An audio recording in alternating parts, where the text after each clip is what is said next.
Hello. In this short video, I want to talk through the process of editing a source within Chocolatey GUI. So let's go ahead and open up Chocolatey GUI.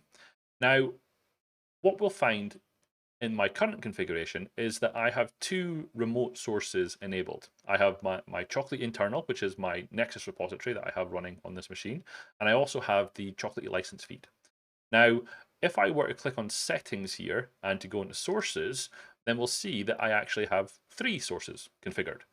I have Chocolatey community repository, I have the Chocolatey license feed, and I have Chocolatey internal, my Nexus repository. Now, this one isn't showing up currently because if we check through the settings, so I've just clicked on it, if we check through the settings, then we'll see that it's currently disabled. So if I wanted to enable this source, so it would appear within my main view within Chocolatey GUI, then I can edit this source simply by uh, clicking that checkbox and clicking the save button here. So with that done, Chocolatey GUI has then saved those settings. And if I go back into the main view within Chocolatey GUI, I can now see that the Chocolatey community repository is now available.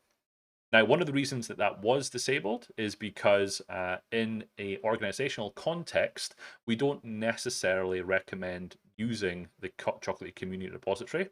So that's why I had it disabled in my setup, just so I could reflect what we recommend folks using. Now, one point to note is that when you are editing sources, you can do what I just did on almost every, you can edit all the settings of each source as you require it. The one exception is the Chocolatey license feed.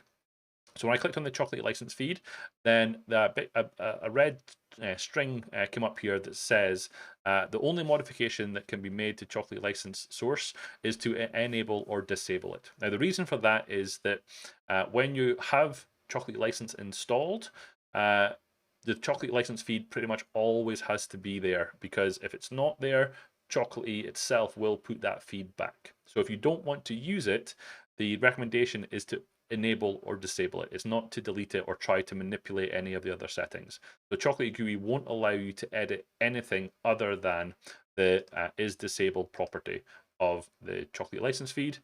For any other source that you've got configured, obviously you can change any setting that you need in order for that source to work correctly. So hopefully that was useful. Thank you very much.